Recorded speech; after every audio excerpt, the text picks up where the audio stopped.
All right, so we have been bitten by the Natera bug recently over the last year or so and have just started really widely using these. It's a really, really great application.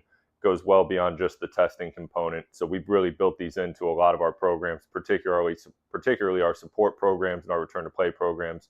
We've been using a lot of overcoming ISOs and again, kind of pulling from that style or setup of like the Natera setup. So with that being said, we program for a very wide range of people, a lot of different populations, a lot of different experience levels. So it's really, really important on this one that we're thorough on how to set this up, the safety provisions on this, how to kind of modify or regulate how much strain you're putting into your system while doing these.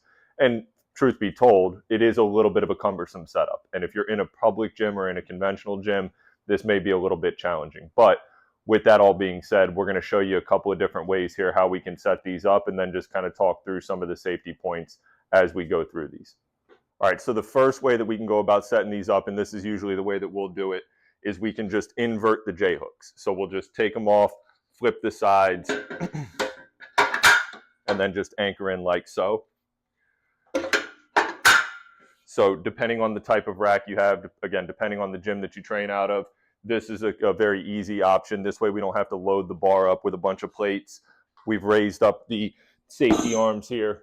So if I were going to do, for instance, a vertical calf ISO, I would set the barbell here, step under, find the top of my J-hooks, and then push from here. Now, this raises an important point with these ISOs, particularly the Natera style, is that they're very, very particular on the joint angle that we're pushing from.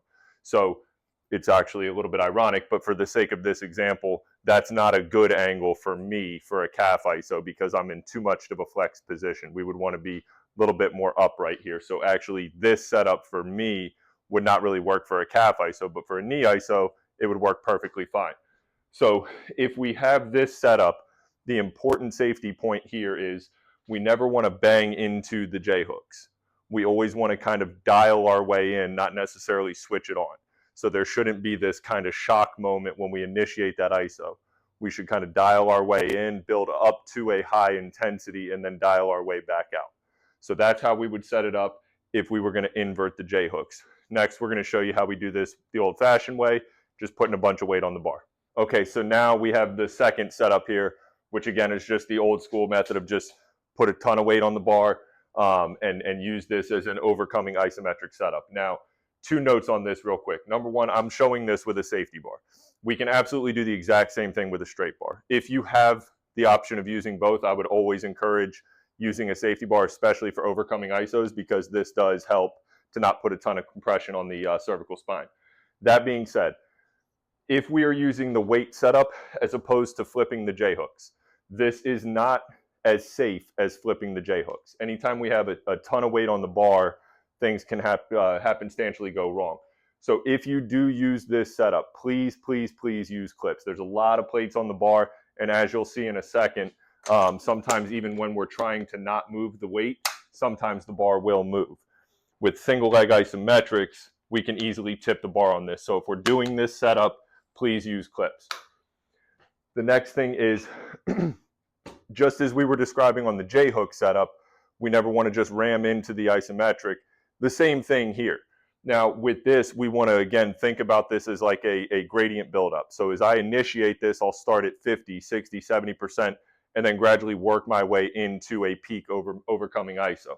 So the way this one would look here, if we were doing a knee push, I would set my foot right underneath my hip, opposite leg would come through, 50, 70, down.